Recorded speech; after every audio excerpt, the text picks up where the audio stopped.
সেই গণবিপ্লবের পর পরিবর্তিত দেশের যেটা আমরা কল্পনা করেছিলাম বা যে পরিবর্তিত দেশ আমরা চেয়েছিলাম, সেই পরিবর্তিত দেশ পাওয়ার ক্ষেত্রে আমরা এখন কিছুটা সংকট বা কিছুটা সমস্যা আমরা দেখতে পাচ্ছি। বিশেষ করে আমরা এখনও দেখি যে বাংলাদেশে সেই জুলাই এবং আগস্টে সেই ক্ষতবিক্ষত লাশগুলোর স্মৃতি আমরা এখনও ভুলে যেতে পারিনি। যারা আহত হয়েছেন এখনও তারা কাতরাচ্ছেন হসপিটালগুলোতে, যারা নিহত হয়েছেন তাদের পরিবার এখনও তাদেরকে ভুলে যেতে পারেনি। আবার এমন অবস্থা যে আমরা এখনও দেশটাকে গড়ে তুলতে পারিনি, বরং যে জঞ্জাল এবং যেই সমস্যাগুলো ছিল সেগুলো এখনও রয়ে গেছে।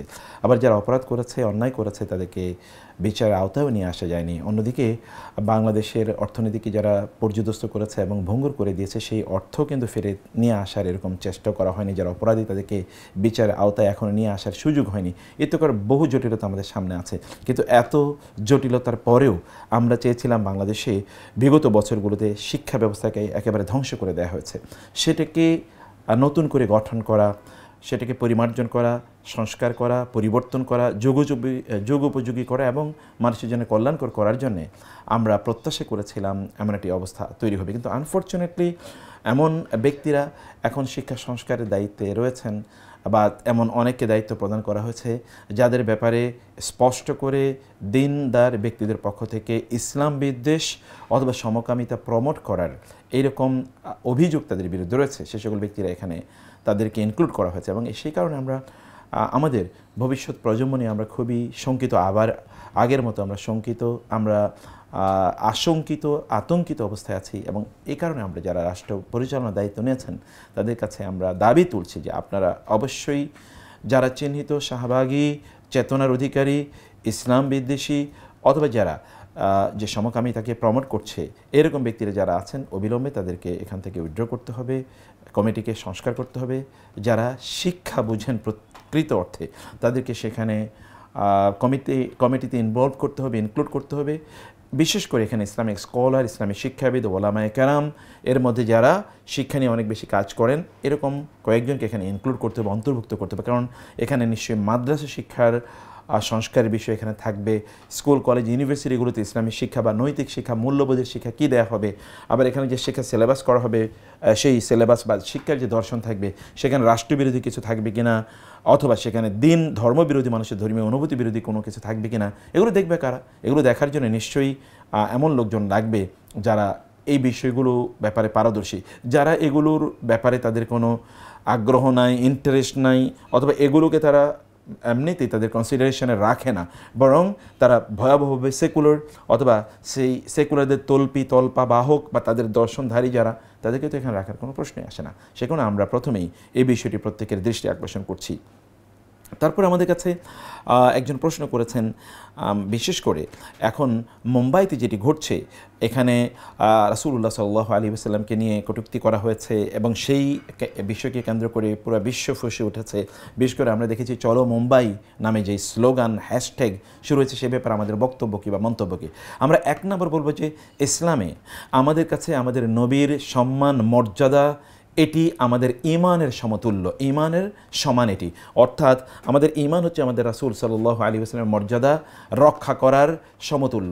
রাসূলুল্লাহ সাল্লাল্লাহু আলাইহি ওয়াসাল্লামের মর্যাদা কেউ যদি কোনোভাবে আহত করে, তাইলে ওই সকল ব্যক্তিদের বিরুদ্ধে গর্জে ওঠা, সেটার প্রতিবাদ করা, এটি আমাদের ঈমানি দায়িত্ব।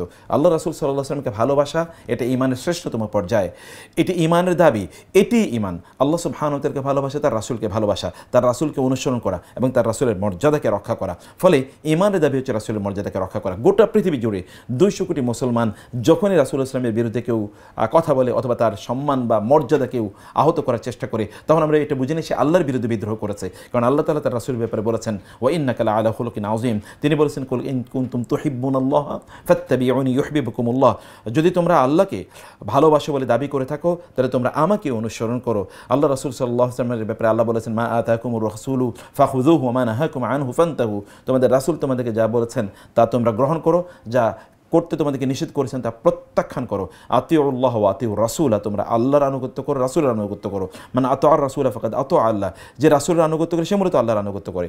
ফলে রাসূলুল্লাহ সাল্লাল্লাহু আলাইহি ওয়াসাল্লামের সম্মান এবং মর্যাদায় কেউ যদি আঘাত করে, সেই আঘাত যদি মুসলিমের কলিজায় গিয়ে না লাগে, তাহলে তিনি মুসলিমই না। অতএব আমরা যদি ঈমানের দাবিতে সত্যিকার অর্থে সত্যবাদী হয়ে থাকি, তাহলে আমাদের কলিজাটা আঘাত লাগবে। আর কলিজা যখন আঘাত লাগবে তখন আমাদের প্রতিরোধ করতে হবে, প্রতিবাদ করতে হবে। প্রতিবাদের অনেক ভাষা আছে, সেখানে আমরা শব্দ দিয়ে প্রতিবাদ করা, আমাদের লিখনির মাধ্যমে প্রতিবাদ করা, শক্তি থাকলে সেই শক্তি দিয়ে সেটা প্রতিবাদ করা, এই কাজগুলো করার জন্যে আল্লাহ সুবহানাহু ওয়া তাআলা, আল্লাহর রাসূল আমাদেরকে নির্দেশ প্রদান করেছেন। আল্লাযীনা ইম্মাক্কান্নাহুম ফিল আরদি আকামুস সালাতা ওয়া আতাউয যাকাতা ওয়া আমারু বিল মা'রুফি ওয়া নাহাউ আনিল মুনকারি। এবং আল্লাহ তাআলা বলেছেন যে তোমাদেরকে এই জমিনে শ্রেষ্ঠতম মানুষ বানানো হয়েছে কারণ তোমরা তা'মুরুনা বিল মা'রুফি ওয়া তানহাউনা আনিল মুনকার, তোমরা মানুষকে ভালো কাজের আদেশ করবে, তোমরা মানুষকে খারাপ কাজ থেকে বাধা দেবে। রাসূলুল্লাহ সাল্লাল্লাহু আলাইহি ওয়াসাল্লামের ইজ্জতে আঘাত করা, তার সম্মানে আঘাত করার চেয়ে খারাপ কাজ এই পৃথিবীতে কি হতে পারে? কিছুই হতে পারে না। সে কারণে মুসলিমদের দায়িত্ব হচ্ছে নির্বিশেষে প্রত্যেককেই গর্জে ওঠা, তাদের ঈমানের বলে বলিয়ান হয়ে তাদেরকে চিৎকার করা যে আমার রাসূলের বিরুদ্ধে এই কথা যারা বলেছ তারা হয় তওবা করতে হবে সরাসরি, তাদেরকে অবশ্যই ক্ষমা প্রার্থনা করতে হবে, আদারওয়াইজ তাদেরকে বিচারের মুখোমুখি নিয়ে আসা হবে। এবং চলো মুম্বাই, এই যে বক্তব্য দেওয়া হচ্ছে, আমরা যাদের সামর্থ্য হচ্ছে, বিশেষ করে যারা ভারত জুড়ে যারা আছেন তাদেরকে অবশ্যই ঈমানের দাবিতে, এখানে ঈমানের দাবিতে তাদেরকে অবশ্যই সেখানে একত্রিত হতেই হবে। এটা রাসূলুল্লাহ সাল্লাল্লাহু আলাইহি ওয়াসাল্লাম, এমনকি আমরা কাব বিন আশরাফের নামক সেই কুখ্যাত ব্যক্তির কথা জানি, রাসূলুল্লাহ সাল্লাল্লাহু আলাইহি ওয়াসাল্লামের বিরুদ্ধে যখন সে কথা বলেছিল তখন রাসূলুল্লাহ সাল্লাল্লাহু আলাইহি ওয়াসাল্লাম তাকে এক্সিকিউশনের জন্য রাসূল সাল্লাল্লাহু আলাইহি ওয়াসাল্লাম নির্দেশ প্রদান করেছেন। শুধু তাই না, এছাড়াও মানে ইবনুল খাতাল নামক এক ব্যক্তি এবং আরও দুইজন মহিলা, এরা রাসূলুল্লাহ সাল্লাল্লাহু আলাইহি ওয়াসাল্লামের বিরুদ্ধে তার সময় যখন কটূক্তি করেছে, মিথ্যা কথা রচনা করেছে, তখন আল্লাহ সুবহানাহু ওয়া তাআলা এর রাসূল এর বিরুদ্ধে কথা বলার কারণে রাসূলুল্লাহ সাল্লাল্লাহু আলাইহি ওয়াসাল্লাম তাদেরকে এক্সিকিউশন করার জন্য অথবা তাদেরকে হত্যা করার জন্য রাসূলুল্লাহ সাল্লাল্লাহু আলাইহি ওয়াসাল্লাম নির্দেশনা পর্যন্ত প্রদান করেছেন। অতএব এটি আমাদের ঈমানের দাবি, এটি আমাদের ঈমানের অবস্থা। রাসূল বলেছেন মান বাদ্দালা দীনাহু ফাকতুলুহু, অর্থাৎ ব্লাসফেম, আল্লাহ এবং আল্লাহ রাসূলের বিরুদ্ধে কথা বলে তার এই পৃথিবীতে বেঁচে থাকার কোনো সুযোগ নেই। এটি আমাদের বিশ্বাস, এটি আমাদের ঈমান। সে কারণে আমরা বলবো যে এই জায়গায় আমাদের প্রত্যেকেরই প্রতিবাদ করা উচিত। কিন্তু আমরা খুবই দুর্ভাগ্যজনকভাবে দেখি যে বাংলাদেশের মিডিয়াগুলো এই ব্যাপারে খুবই নির্জীব অবস্থায় রয়েছেন, নীরব অবস্থায় রয়েছেন। তারা এই ব্যাপারে কোনো সংবাদই তারা প্রচার করছে না। এটি কারণ কি? তারা এই জন্যে তারা করছে না যে এটি তাদের, কারণ তাদের দর্শন তো আগে ভিন্ন ছিল। অধিকাংশ মিডিয়াগুলোই তারা ফ্যাসিবাদের তারা দোসর ছিল, সেই কারণে তারা এটা করছে না। এটি কোনো উদ্দেশ্য নাকি তারা বাংলাদেশের মানুষের কাছ থেকে এটাকে আড়াল করে রাখতে চায়? আমরা বলবো যে এটা আড়াল করলে কোনো কাজ হবে না, কারণ এখন আমাদের নিজের মিডিয়া আছে, অর্থাৎ এখন সামাজিক যোগাযোগ মাধ্যম আছে, তার মাধ্যমে আমরা এটা জানতে পারি এবং আমরা এক্ষেত্রে প্রতিবাদ করছি। এরপর আমাদেরকে একজন প্রশ্ন করেছেন, যেই সকল ব্যক্তিরা তারা সরকারি টাকা পয়সা নিয়ে তারা হজে যায়, অর্থাৎ সরকারি অর্থের মাধ্যমে হজে যাওয়া, এটা কতটুকু যুক্তিসঙ্গত? দেখুন, এটি এখন আমরা দেখি যে এটি অনেকে এই বিষয়টি আলোচনায় নিয়ে এসেছেন যে সরকারি ব্যবস্থাপনায় অথবা সরকারি অর্থায়নে হজে যাওয়া, এরকম কিছু বিষয় আমরা দেখতে পাই। এটা শরিয়া কতটুকু অনুমোদন করে? আমরা এক নম্বরে বলবো যে সরকারি ব্যবস্থাপনায় মানে হচ্ছে সরকারি অর্থে কেউ হজে যাওয়া, এটি কোনো অবস্থায় অনুমোদিত হওয়ার সুযোগ নেই। এই জন্য সুযোগ নেই যে সরকার তো আসলে কোনো সম্পদের মালিক না, বা সরকার তো আর টাকা পয়সার মালিক না। এই সম্পদের মালিক হচ্ছে জনগণ, মানুষ, সাধারণ মানুষ। মানুষের টাকা দিয়ে সরকারি লোকেরা, যেমন এর আগের জায়গাগুলোতে আমরা দেখেছি এমন বহু দুর্বৃত্ত আছে, যে সকল দুর্বৃত্তরা গিয়ে তারা ওইখানে হজ পর্যন্ত করে না, অথবা তারা হজের বা ইসলামের মৌলিক বিষয়গুলোর প্রতি তাদের বিশ্বাস নাই, তারা এগুলোকে ব্যঙ্গ করেছে। সেই সকল লোকেরাও তারা কিন্তু ওইখানে গিয়ে, এবং তারা আরব বিশ্বে গিয়ে, সৌদি আরবে মক্কায় গিয়েও তারা কিন্তু হজের বিরুদ্ধে তারা বিভিন্ন ধরনের বক্তব্য দিয়েছে। সেগুলো নিয়ে আমাদের দেশের লোকেরা তারা ফুঁসে উঠেছিল এবং তারা আন্দোলন করেছে ইত্যাদি আমরা দেখেছি। তাহলে সরকারি ব্যবস্থাপনা মানে হচ্ছে এখানে সরকারি অর্থ মানে হচ্ছে এখানে জনগণের সম্পদ, জনগণের টাকা দিয়ে তারা হজ করতে যাবে। এই অনুমোদনকে জনগণ তাদেরকে দিয়েছে, এই ম্যান্ডেটকে জনগণ তাদেরকে দিয়েছে। জনগণের অর্থ দিয়ে জনগণের কল্যাণ করার কথা ছিল, কিন্তু এখানে যায় কারা? যে সকল ব্যক্তিরা আগে অনেকবার হজে গিয়েছে তারা, অথবা যারা অনেক পরিমাণ সম্পদ এবং অর্থের মালিক, এই সকল ব্যক্তিরা, অথবা যারা এই সরকার বিভিন্ন সময়ে যারা সরকার ছিল তাদের তল্পি বাহক, তাদের এজেন্ডা বাস্তবায়নকারী, তাদের স্বার্থভোগী অথবা তাদের সুবিধাভোগী, এই সকল ব্যক্তিরা তাদের নিজেদের সম্পদ এটা বা টাকায় তাদের হজের যাওয়ার কথা ছিল, তারা সেটি না গিয়ে বরং সরকারি অর্থ মানে হচ্ছে আসলে সাধারণ মানুষের অর্থে তারা হজে যায়। এই কাজটি ন্যাক্কারজনক, এটি অন্যায়, এবং এটি মানুষের সম্পদকে তসররুফ করা, মানুষের সম্পদকে অন্যায়ভাবে ব্যবহার করা এটা শামিল। ফলে কেউ যেন আমরা বর্তমান সরকারকে আমরা অনুরোধ করব, সরকারি অর্থে অথবা সাধারণ মানুষের অর্থ দিয়ে এই রকম লোকজনকে হজে পাঠানোর এরকম কোনো অনুমোদন ইসলামী শরিয়া দেয় নেই। অতএব যারা হজে যেতে চায় তারা তাদের নিজেদের ব্যবস্থাপনা এবং নিজেদের সম্পদে তারা যাবে, অন্য কারো মানে পাবলিক সাধারণ মানুষের সম্পদ নিয়ে তারা যেন হজে না যায়, এই বিষয়টি আমরা দৃষ্টি আকর্ষণ করলাম। এবং এই বিষয়ে অবশ্যই প্রত্যেকে তারা বিষয়টি তারা অবশ্যই মাথায় রাখবেন ইনশাআল্লাহ। এরপরে আমরা যেই প্রশ্নগুলো পেয়েছি এর মধ্যে অনেকগুলো প্রশ্ন এর মধ্যে আমরা পেয়েছি। একজন প্রশ্ন করেছেন, বলেছেন আসসালামু আলাইকুম, আপনি সালাম দিয়েছেন ওয়ালাইকুম আসসালাম ওয়া রাহমাতুল্লাহ। তারপরে আমরা প্রশ্ন দেখি, একের পর এক উপজাতিরা আল্লাহ রাসূল এবং কোরআনকে নিয়ে বিদ্রুপ করে যাচ্ছে, এখন করণীয় কি? দেখুন, আমরা এই কথা মাত্র বলেছি, উপজাতীয়রা বা অন্যান্যরা যারা আল্লাহ এবং আল্লাহ রাসূলকে নিয়ে যারা বিদ্রুপ করছে, যারা বিদ্রোহ করছে, যারা আল্লাহ রাসূলকে নিয়ে বিভিন্ন ধরনের ব্যঙ্গ করছে, এই সকল ব্যক্তিদেরকে প্রকাশ্যে তাদেরকে ক্ষমা চাইতে হবে। যদি তারা ক্ষমা না চায় তাহলে তাদেরকে ব্লাসফেম অর্থাৎ রাষ্ট্রদ্রোহিতা এবং ধর্মদ্রোহিতার আইনে তাদেরকে অবশ্যই বিচারের মুখোমুখি করতে হবে, তাদের বিরুদ্ধে আইনি লড়াইয়ে যেতে হবে এবং আইনের মাধ্যমে তাদেরকে শাস্তির মুখোমুখি করতে হবে। কারণ পৃথিবীর কোনো রাষ্ট্রই ধর্মদ্রোহিতাকে অনুমোদন করে না। ব্লাসফেম পৃথিবীর প্রায় প্রত্যেকটি রাষ্ট্রে আছে, সে কারণে এটি কোনো অবস্থায় করা যাবে না। আমরা বলবো যে এই জায়গায় রাষ্ট্র যেন অবশ্যই এই ক্ষেত্রে তারা গুরুত্বপূর্ণ ভূমিকা যেন তারা নেয়, এ বিষয়ে আমরা তাদেরকে নির্দেশ করবো। বরং আমরা এবং যারা দায়িত্বশীল আছেন বা যারা বিভিন্ন জায়গায় আইনি কাজ করছেন, আমরা তাদেরকে বলবো যে আপনারা এগুলো নিয়ে আপনারা বিভিন্ন জায়গায় আপনারা প্রয়োজনে তাদের বিরুদ্ধে আইনি লড়াই আপনারা যান। এটি আমাদের জন্য জরুরি, এটি আমাদের জন্যে খুবই গুরুত্বপূর্ণ, এটা আমাদের ঈমানের দাবি। আল্লাহ সুবহানাহু ওয়া তাআলা আমাদেরকে বোঝার তৌফিক দান করুন, আল্লাহুম্মা আমিন। জীবনে সফল হব কীভাবে একজন বলেছেন, জীবনে সফলতা যদি আপনি অর্জন করতে চান তাহলে রাসূলুল্লাহ সাল্লাল্লাহু আলাইহি ওয়াসাল্লাম যেভাবে তার জীবনটা পরিচালনা করেছেন সেভাবে জীবনটা পরিচালনা করুন। রাসূলুল্লাহ সাল্লাল্লাহু আলাইহি ওয়াসাল্লাম তার টাইম কীভাবে ম্যানেজ করেছেন, তার লাইফস্টাইলটা কেমন ছিল, তিনি কখন কী কাজ করেছেন, এগুলো আপনাকে বুঝতে হবে। মনে রাখবেন, সফলতা আসে আল্লাহর পক্ষ থেকে। অতএব আপনি যদি আল্লাহর উপর বিশ্বাস না রাখেন, আস্থা না রাখেন, তাহলে আপনি সফল হবেন কীভাবে? 2 নম্বর বিষয় হচ্ছে সফলতা এটা কেবলমাত্র বস্তুগত বিষয় নয়, বরং এটা অনেক অনেক বেশি আধ্যাত্মিক ইস্যু। আল্লাহ সুবহানাহু ওয়া তাআলার ইবাদত অনেক অনেক বেশি করুন, আল্লাহ সুবহানাহু ওয়া তাআলার কাছে প্রার্থনা করুন, তাকে বলুন তিনি যেন আপনাকে সফলতা প্রদান করেন, তাইলেই কেবলমাত্র আপনি সফল হতে পারবেন। 3 নম্বর বিষয় হচ্ছে যে সফলতা মৌলিকভাবে হচ্ছে জাহান্নাম থেকে বাঁচা, জান্নাতে যাওয়া। অথবা আমরা সত্যি করতে জান্নাতে যাচ্ছি কিনা এই কথা আমাদেরকে এখন সেকুলাররা অথবা আমাদেরকে ম্যাটেরিয়ালিস্টিক এই বস্তুবাদী সভ্যতা আমাদেরকে শিখিয়েছে। সফলতা মানে হচ্ছে আপনার অনেক বড় বাড়ি থাকা, অনেক গাড়ি থাকা, অনেক বড় চাকরি বাকরি করা, অনেক টাকা পয়সা ইনকাম করা, অনেক বড় ব্যবসা বাণিজ্য থাকা, অথবা ধরুন আপনি খুবই ইমপ্রেসিভ বা ধরুন খুবই যেটাকে আমরা বলি যে ফটোজেনিক চেহারার অধিকারী হওয়া, খুবই বডি বিল্ডারের মতো আপনার শরীর থাকা, এগুলোকে আমরা মনে করছি সফলতা। আসলে কি এগুলো সফলতা? এগুলোকে কাউকে বাঁচিয়ে রাখতে পারছে? এবং যারা এগুলো পেয়েছে তারা কি তাদের নিজেদেরকে সফল বলে দাবি করতে পারছে? আমরা হয়তো বা সফলতার জিনিসগুলো তাদের উপর চাপিয়ে দিচ্ছি। এই বস্তুবাদী সফলতার ডেফিনেশন থেকে আমাদেরকে বের হয়ে আল্লাহ এবং আল্লাহ রাসূল সফলতার যে ডেফিনেশন আমাদেরকে প্রদান করেছেন সেই সংজ্ঞার উপর ভিত্তি করে আমাদের সফলতা অর্জন করা দরকার। চলুন আমরা সেই সফলতা অর্জন করার চেষ্টা করি। আল্লাহ সুবহানাহু ওয়া তাআলা আমাদেরকে সত্যিকার অর্থে সফল করুন, আল্লাহুম্মা আমিন।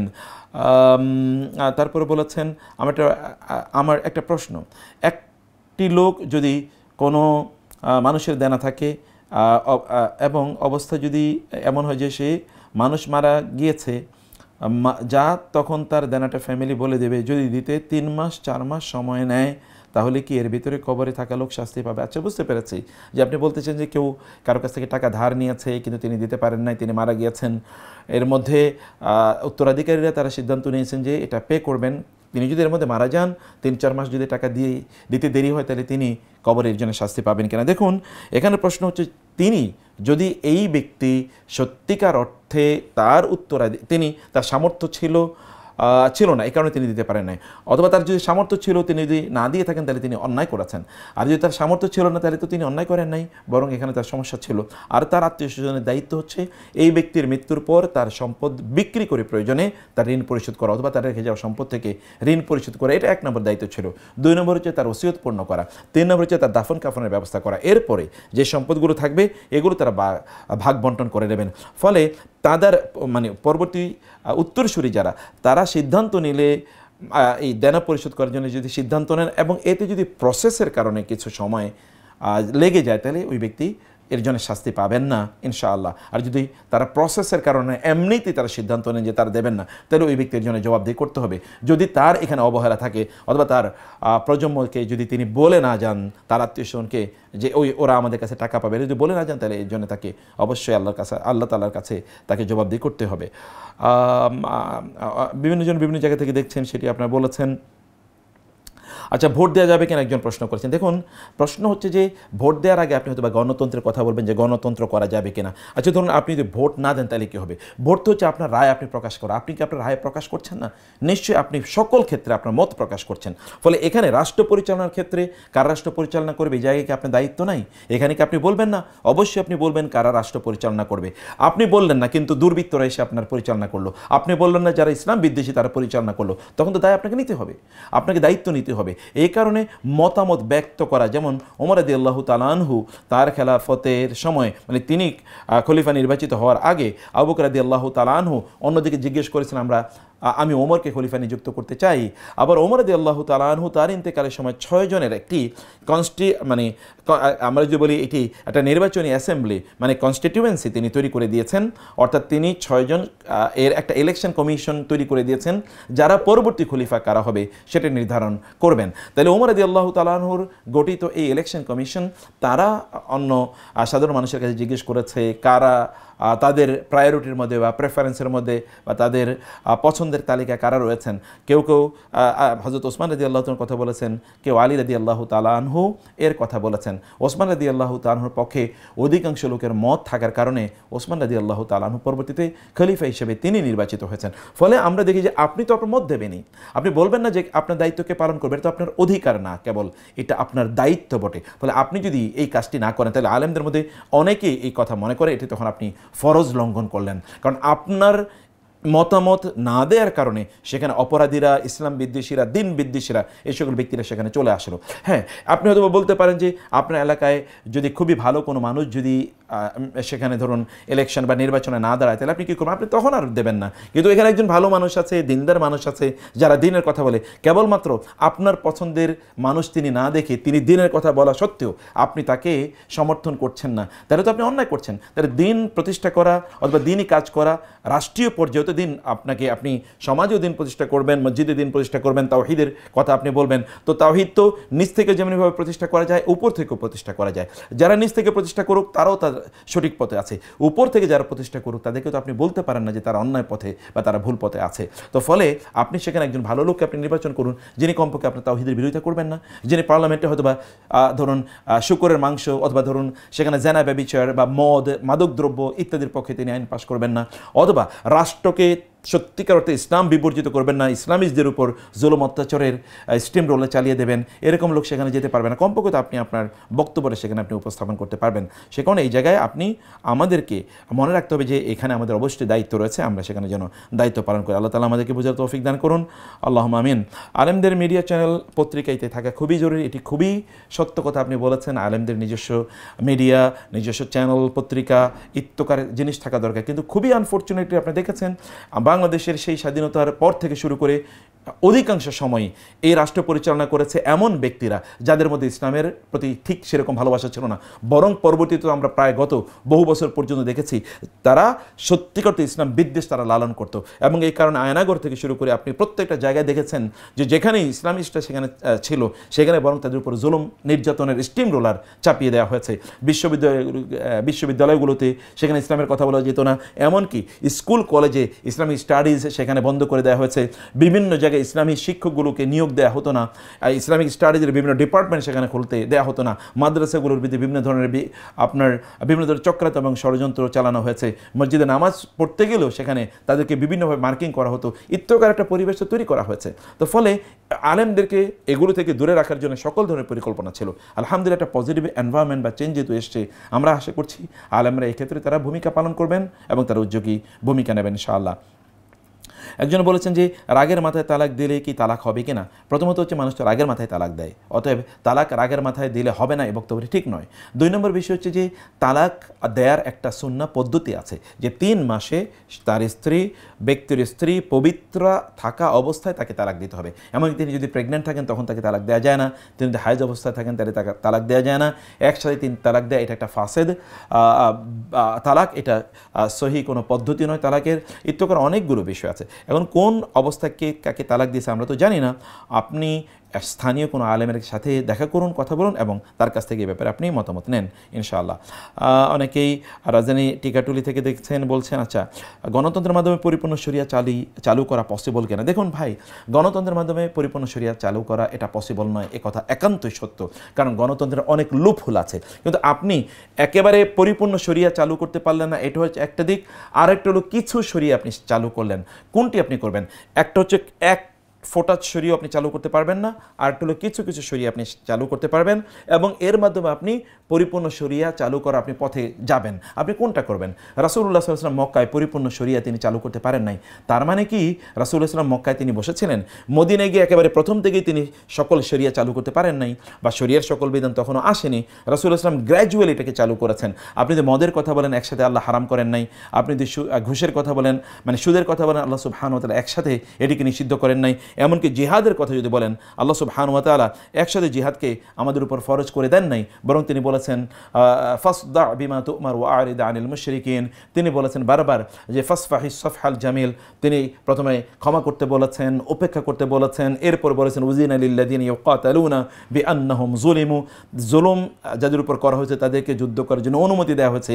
এরপর তিনি বলেছেন কাতিলুল মুশরিকিনা কাফাতান কামা ইউকাতিলুনাকুম কাফা, তোমরা তাদের বিরুদ্ধে সর্বাত্মক যুদ্ধ শুরু করে দাও, বা শুরু করে যেমনিভাবে তারা তোমাদের বিরুদ্ধে সর্বাত্মক যুদ্ধ করেছে। ফলে ইসলামের পলিসি হলো গ্র্যাজুয়ালি করতে হয়, একসাথে আপনি সব করতে পারবেন না। তার মানে আপনি কোনোটাই করবেন না এটা নয়। এই কারণে আরবদের একটা পরিভাষা আছে যে এটাকে আপনাকে মা লা ইউখাযু কুল্লুহু লা ইউতরাকু জুল্লুহু, আপনি যদি পুরাটাই না নিতে পারেন তার মানে আপনি পুরাটাই ছেড়ে দেবেন এরকম নয়। যতটুকু আপনি গ্রহণ করতে পারেন ততটুকুই গ্রহণ করুন। এর মাধ্যমে আপনি শরিয়া পরিপূর্ণভাবে চালু করতে পারবেন না বটে, কিন্তু এর মাধ্যমে যতটুকু করতে পারেন ততটুকুই করুন। আপনি যদি মিশরে দেখেন তাহলে দেখবেন সেখানে আমরা যদি সেখানে থেকে যারা এই গণতন্ত্রের বিপক্ষে যারা কথাবার্তা বলেন, এরকম সালাফি ওলামায়ে কেরামরাও কিন্তু দেখবেন যে সেখানে তারা ইলেকশনে অংশগ্রহণ করেছেন। অতএব বিভিন্ন জায়গায় এটা পরিস্থিতির উপর নির্ভর করে।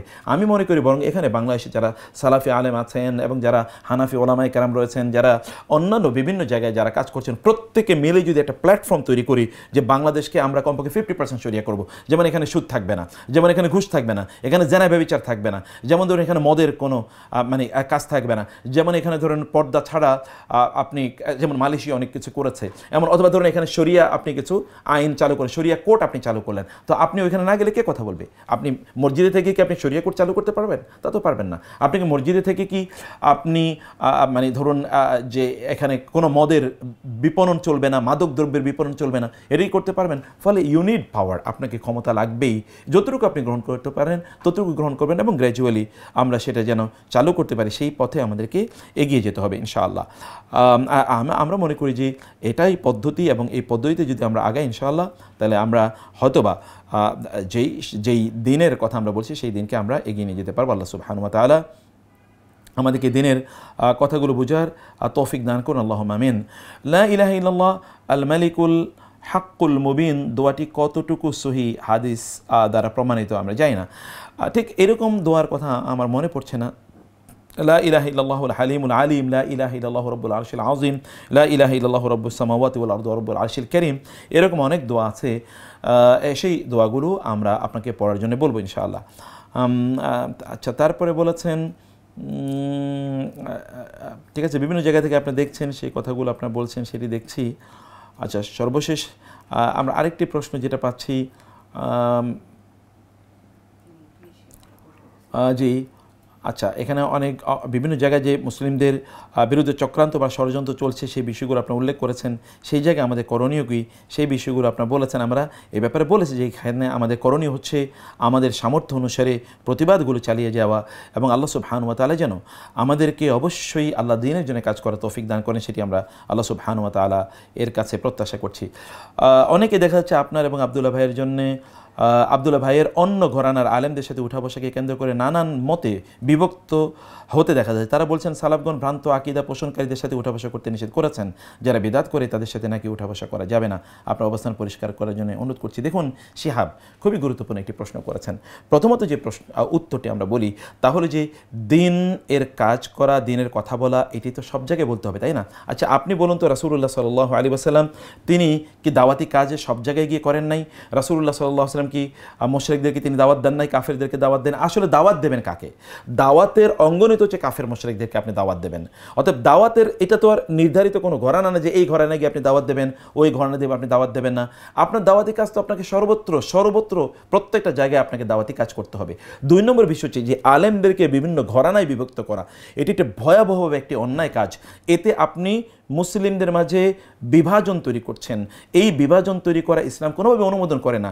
আল্লাহ সুবহানাহু ওয়া তাআলা বলেছেন যে ওয়াতাসিমু বিহাবলিল্লাহি জামিআ ওয়ালা তাতাফাররাকু বা ওয়ালা তাফাররাকু, তোমরা আল্লাহর রজ্জুকে শক্ত করে ধারণ করো, তোমরা তাফাররুক করো না, অর্থাৎ তোমরা বিভিন্ন দলে উপদলে তোমরা বিভক্ত হয়ে যাও না। আল্লাহ সুবহানাহু ওয়া তাআলা ফেরাউনের কথা বলতে গিয়ে বলেছেন ইন্না ফিরআউনা আলা ফিল আরদি ওয়া জাআলা আহলাহা শিয়া ইয়াস্তাদিফু তাওয়াইফাতাম মিনহুম ইউযাব্বিহু আবনাহুম ওয়া ইয়াস্তাহি নিসাআহুম। ফেরাউনের পলিসির মধ্যে একটা পলিসি ছিল মানুষকে বিভিন্ন দলে বিভক্ত করে ফেলা। এবং মুসা আলাইহিস সালাতু ওয়াস সালাম যখন তুর পাহাড় থেকে তাওরাত নিয়ে আসলেন, এর মধ্যে দেখলেন যে লোকেরা বিভিন্ন তারা মূর্তি পূজা শুরু করে দিয়েছে, মানে তারা গো বাছুরের পূজা শুরু করে দিয়েছে। মুসা আলাইহিস সালাম তখন তার ভাইকে লক্ষ্য করে বলেন যে ইয়া হারুন মা মানাআকা ইয রাআইতাহুম দাল্লু আল্লা তাত্তাবিআনি আফা আসাইতা আমরি। হে হারুন, তুমি যখন লোকেরা দেখলে তারা পথভ্রষ্ট হয়ে গিয়েছে, তারা গো বাছুরের পূজা শুরু করেছে, তাদেরকে কেন নিষেধ করলে না? তুমি কি আমার অবাধ্য হয়েছো? ক্বালা ইয়া ইবনা উম্মা লা তাআখুয বিলিহিয়াতি ওয়ালা বিরাসি ইন্নী খাশিতু আন তাকুলা ফাররাকতা বাইনা বানি ইসরাঈলা ওয়া লাম তারকুব কওলি। তখন তিনি বলেছেন যে না, হে আমার ভাই, তুমি আমার চুল দাড়ি ধরে আমাকে অপমানিত করো না ওদের সামনে, বরং আমি ভয় পেয়েছি যে তুমি যদি এসে বলো কেন তুমি বনি ইসরায়েলকে এত দলে বিভক্ত হতে দিয়েছো, বাধা দিলে তারা হয়তো বা এটা করতো, ওটা করতো, ওটা করতো, বিভিন্ন দলে বিভক্ত হয়ে যেত, ওরা একত্রিত থাকুক, যেন তুমি এসে তাদেরকে হ্যান্ডেল বা ট্যাকেল করতে পারো। অতএব এখানে আমরা যদি বলি তাওহীদের উপর ভিত্তি করে তাওহীদবাদীদের মধ্যে তো ঐক্য হতেই পারে। আপনি কোনো একটা জিনিসকে হয়তো বা পছন্দ করছেন না, অন্যটাকে পছন্দ করছেন না, এগুলো তো থাকবেই। কিয়ামত পর্যন্ত মানুষের মধ্যে ইখতিলাফ থাকবে। আল্লাহ তাআলা বলেছেন ওয়ালা ইয়াজালুনা ইখতালিফুন অথবা ওয়ালা ইয়াজালুনা মুখতালিফিন। লোকেরা কিন্তু কিয়ামত পর্যন্ত তারা বিভিন্ন মাসালার ক্ষেত্রে তারা ইখতিলাফ করবে। অতএব মাসালার উপর ভিত্তি করে আমরা বিভিন্ন মানুষকে ট্যাগ করা, অমকে বেদাআতি অথবা অমকে এই অমকে সেই, এটা কি কোনো দাওয়াতি মানহাজ বা এটা কি কোনো দাওয়াতি পদ্ধতি? সালাফরা কি সালাফের কোনো একটা বক্তব্যকে আপনি এখানে এনে কোটেশন দিয়ে এরপর আপনি এটাকে দেখিয়ে দিলেন, এটি কি কোনো অবস্থা ঠিক? সালাফদেরকে আর কোনো বক্তব্য নাই, আর কোনো কথাবার্তা নাই, আপনি একেবারে সলিটারি, একেবারে মানে বাদী হয়ে, মানে নৈরাশ্যবাদী হয়ে অথবা আপনি একা চলরে এইরকম নীতি গ্রহণ করে আপনি কোনোদিনই দাওয়াতি কাজ করতে পারবেন না। দাওয়াতি কাজে সবাইকে নিয়ে আমাদেরকে অবশ্যই দাওয়াতি কাজ করতে হবে। এই জায়গায় যারা এই সকল প্রশ্ন তুলেছেন আমরা বলবো বরং তারা উগ্রতা প্রদর্শন করছেন, এবং এই উগ্রতা যাদের মধ্যে আছে তারা কাউকে রক্ষা করে না। এটি কেমন আপনি অমকে তমকে, আমি আবদুল্লাহ বা এরকম কোনো বিষয় নাই, আবদুল্লাহ হোক, শেখ আহমদুল্লাহ হোক অথবা মুখতার আহমদ হোক, কাউকে তারা ছাড়ে না। এরা প্রত্যেককেই কামড়ায়। এরা ডক্টর আবু বকর জাকারিয়াকেও তারা কামড়ায়, কখনো কখনো তারা ওই যে আপনি ডক্টর সাইফুল্লাহ, ডক্টর মনজির আলাহি, তাদেরকেও তারা এরকম অবস্থা কিন্তু আমরা চারিদিকে দেখতে পাই। ফলে আমরা বলবো যে এরা একটা উগ্রবাদী যুবক, এদের মধ্যে খারিজি মানসিকতা আছে, এরা কাউকে সহ্য করতে পারে না, এরা কেবলমাত্র নিজেরাই একমাত্র মানহাজি, একমাত্র জান্নাতি, কনফার্ম জান্নাতি, তারাই হকের পথে আছে, এই জাতীয় মানসিকতা নিয়ে তারা কথা বলে, এবং এদের অধিকাংশের কোনো একাডেমিক পড়াশোনা নাই। আমরা বলবো, নিশ্চিত করে বলছি, তাদেরকে বলুন কোরআন হাদিস দেখে, কোরআন থেকে দেখে পড়ে বলুক তো, হাদিস থেকে দেখে তারা বলুক তো, এবং ইসলামিক যে বইপত্রগুলো আছে, যেগুলো লিটারেচার আছে, বড় বড় স্কলারে যেগুলো বলেছে পড়েছে, সেগুলো তারা পড়ুক। একাডেমিক্যালি একজন ব্যক্তি 20, 25, 30 বছর পর্যন্ত পড়ার পর তিনি ইসলাম বুঝলেন না, তিনি মানহাজ বিরোধী হয়ে গেলেন। আর যারা একাডেমিক্যালি কোনো পড়াশোনাই নাই, 2-4টা বই পড়েছে অথবা 2-4টা লেকচার কেবলমাত্র শোনাচ্ছে, এই জাতীয় ব্যক্তিরা মহাপণ্ডিত হয়ে গিয়েছে। এবং আমরা দেখেছি যারা এই সোশ্যাল মিডিয়াতে এই উগ্রবাদী আচরণ করে, এদের অধিকাংশই তাদের একাডেমিক কোনো পড়াশোনা নেই। মোস্ট অফ দেম তারা কোনো ধরনের না কোনো মাদ্রাসার এরকম কোনো একাডেমিক সিলেবাসে পড়েছে 15-20 বছর, না তারা কোনো ইউনিভার্সিটির একাডেমিক সিলেবাসে 8-10-12 বছর তারা পড়েছে, কোথাও তারা পড়েনি। বরং আমরা বলি যে আপনি আপনার দাওয়াতি কাজ করবেন, আপনার কথাবার্তার মাধ্যমে, আচরণের মাধ্যমে আপনি অন্যদেরকে আপনার যেই পক্ষে আপনি নিয়ে আসবেন। ফাবিমা রাহমাতিন মিনাল্লাহি লিনতা লাহুম ওয়ালাউ কুনতা ফাজ্জান গালিজাল কলবি লানফাদ্দু মিন হাওলিক। আল্লাহ তাআলা বলেছেন আল্লাহর অনুগ্রহের কারণে আপনি তাদের সাথে উত্তম আচরণ করতে পেরেছেন, কোমল আচরণ করতে পেরেছেন। যদি আপনি উগ্রবাদী আচরণ করতেন তাহলে এরা সবাই আপনার কাছ থেকে সরে যেত। আল্লাহ তার রাসূলকেও মানুষের সাথে কোমল আচরণ করতে বলেছেন, আর এরা আমাদেরকে কেবলমাত্র উগ্র আচরণ এটাই প্রদর্শন করে। আমরা এই জায়গায় অতএব এখানে সামারিতে আমরা যে বক্তব্যটি বলতে চাই তা হলো, যারা এই জাতীয় বক্তব্য দিচ্ছে, যারা এই জাতীয় কথাবার্তা বলছে, তারা মূলত বিচ্ছিন্নতাবাদী। এদের মধ্যে খারেজি মানসিকতা আছে। এরা মানুষের ত্রুটি বিচ্ছুতি খুঁজে বেড়ানোই কেবলমাত্র এদের কাজ। এরা মাছি নয়, এরা মৌমাছি নয়, বরং এটা মাছির মতো করে আচরণ করে। এমন একটা আমল বলে দিন যে আমল করলে ঈমান বাড়বে। আমরা আপনাকে যে আমলটি করতে বলবো তা হচ্ছে যে কোরআন তেলাওয়াত করুন, বেশি বেশি কোরআন তেলাওয়াত করুন, তাহলে ইনশাআল্লাহ আপনার ঈমান বাড়বে। নামাজ আদায় করুন জামাতের সাথে, এবং প্রথম ওয়াক্তে ইমাম সাহেবের পেছনে তাকবীরে উলার সাথে এবং প্রথম কাতারে, তাহলে দেখবেন ইনশাআল্লাহ আপনার ঈমান বেড়ে যাবে। তাহাজ্জুদে সালাত আদায় করুন, আপনার ঈমান বেড়ে যাবে। আপনি বেশি বেশি রাসূল ইসলামের জীবনী পড়ুন, তাহলে দেখবেন ইনশাআল্লাহ আপনার ঈমান বেড়ে যাবে ইনশাআল্লাহ। আচ্ছা, বলেছেন একজন, আমরা পাঠ্যপুস্তকে শাহবাগীদের না সরালে দেশে আগুন জ্বলবে, এ সরকার না বুঝলে 2 দিনও থাকতে পারবে না ইনশাআল্লাহ। আপনি কথা আমরা এই কথাই আমরা একেবারে দিয়ে শুরু করেছিলাম যে পাঠ্যপুস্তকে শাহবাগী চেতনাধারী যারা আছে তাদেরকে অনতিবিলম্বে, অতি দ্রুত তাদেরকে কমিটি থেকে উইথড্র করা দরকার।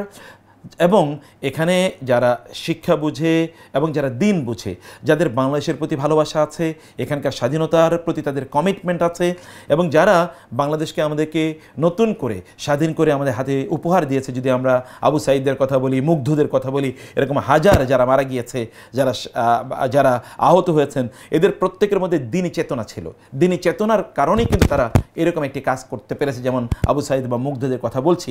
এবং আপনি জানেন যে তারা কিন্তু ইসলাম লালন করতোই কেবল না, ইসলামকে তারা প্র্যাকটিস করতো।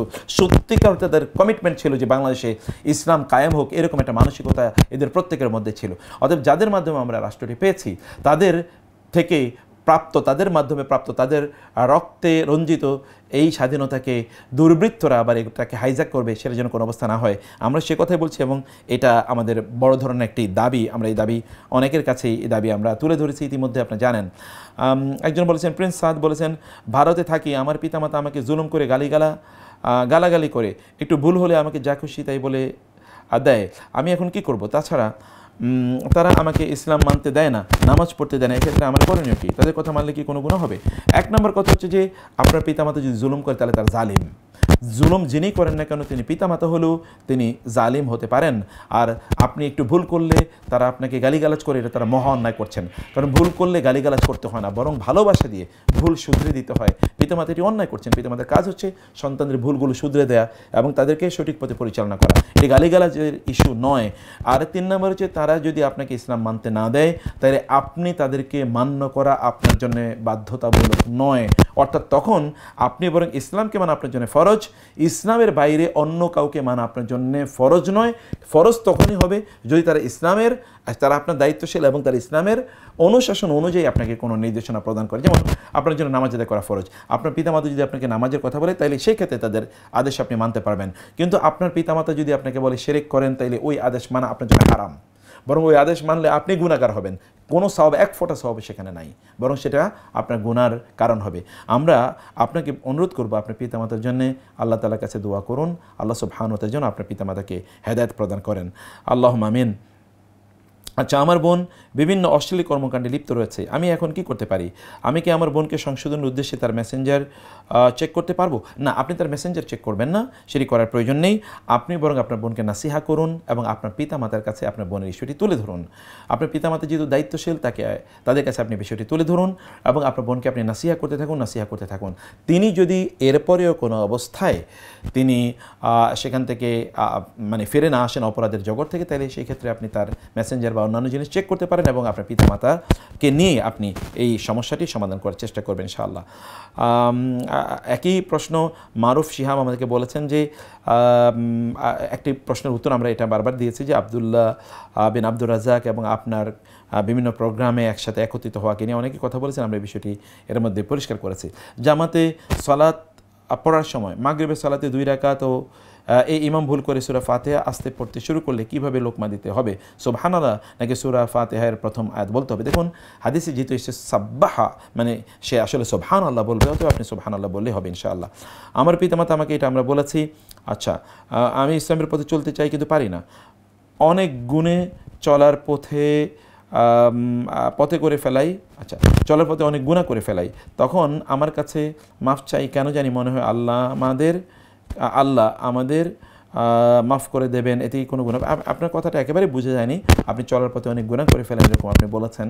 যদি আপনি গুনাহ করেন তাহলে আপনি তওবা করতে থাকুন, ব্যাপকভাবে তওবা করুন, তওবা করতে থাকুন ইনশাআল্লাহ। কোনো এক সময় দেখবেন এর মাধ্যমে ইনশাআল্লাহ আপনার এই গুনাহ থেকে আপনি বের হয়ে যাবেন, বা বের আসার রাস্তা আপনার জন্য তৈরি হয়ে যাবে ইনশাআল্লাহ।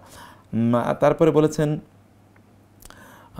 একই ইস্যু বলেছেন, স্কুলে বিভিন্ন ম্যামদের সাথে যে কথা বলা লাগে সেখানে কীভাবে চোখের হেফাজত করবো? আপনি তখন নিচের দিকে তাকিয়ে কথা বলবেন, আপনি নিচের দিকে তাকিয়ে কথা বলবেন, নিচের দিকে তাকিয়ে তার লেকচার শুনবেন, নিচের দিকে তাকিয়ে তার সাথে তার কোনো ইনস্ট্রাকশন থাকলে সেগুলো আপনি নোট নেবেন ইনশাআল্লাহ।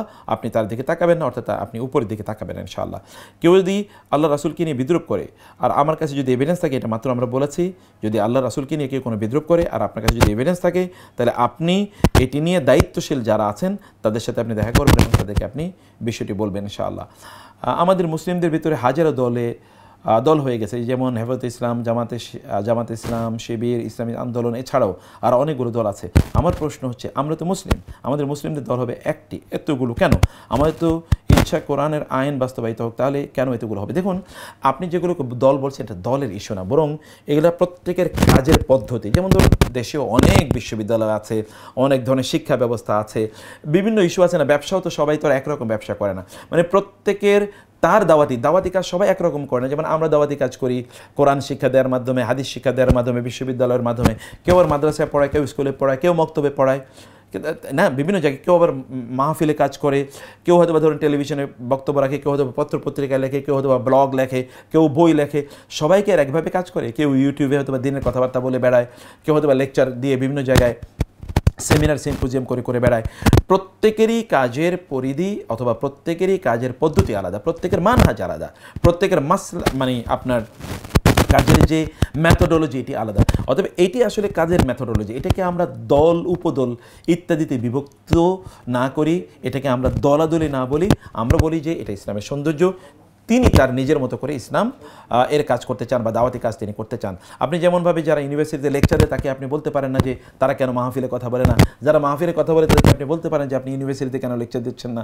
ইসলামের পক্ষে প্রত্যেকেরই কাজের পদ্ধতি আলাদা, অতএব তাদেরকে তাদের কাজের যতটুকু তারা ইসলামের কাজ করছে ততটুকুতে অ্যাপ্রিসিয়েট করুন।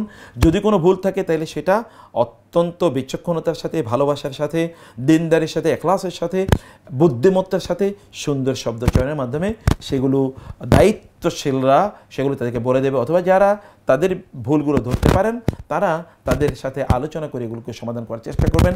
আদারওয়াইজ মনে রাখবেন যে এগুলো দলাদলি নয়, বরং এগুলি সুন্দর, বরং এই যে এগুলোকে দলাদলি হিসেবে উপস্থাপন করছে প্রচণ্ড ইসলাম বিদ্বেষী সেকুলার যারা আছে বা শাহবাগী চেতনার যারা আছে, তারা মূলত এগুলোকে ইসলাম বিদ্বেষী হিসেবে আমাদের সামনে বা ইসলাম বিদ্বেষের একটা প্রকাশ হিসেবে তারা এগুলো আমাদের সামনে উপস্থাপন করে যে আলেমরাই বা মুসলমানরাই তো বিভিন্ন দলে বিভক্ত। আসলে এটা দলাদলির ইস্যু নয়, এটা হচ্ছে আসলে প্রত্যেকে তারা কীভাবে তাদের দাওয়াতি কাজ করেন সেটির ইস্যু।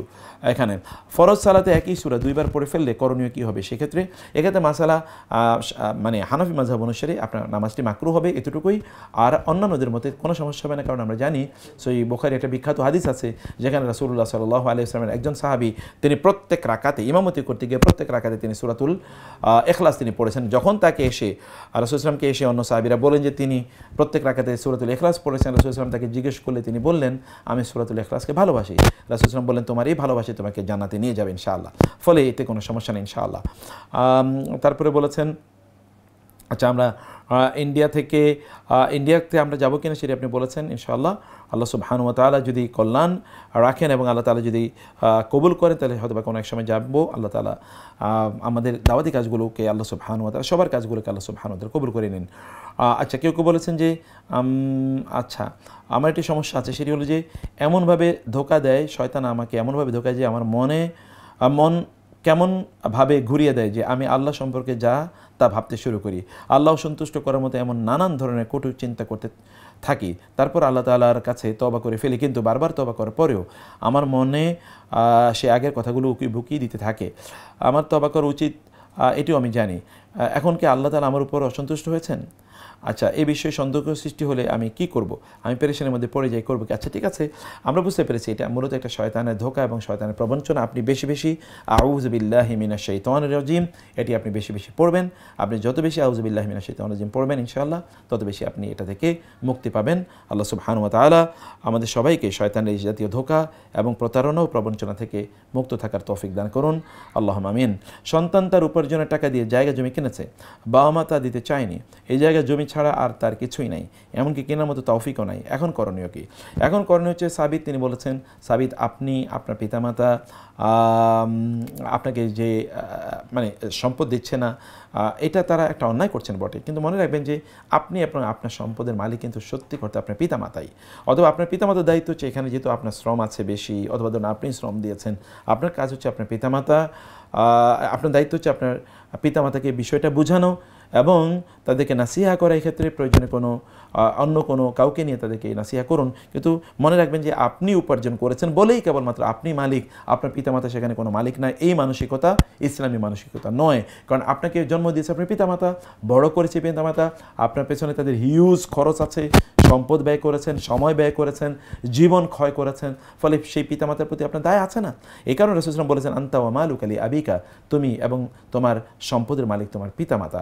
ফলে আপনার পিতামাতা যদি আপনার সম্পত্তি ব্যবহার করেন, এমনকি আপনার পকেট থেকে যদি তারা আপনাকে না বলে টাকাও নেন, তাইলেও এটা চুরি হবে না, অথবা এর জন্য তাদেরকে আল্লাহ সুবহানাহু ওয়া তাআলা এর কাছে জবাবদিহি করতে হবে না।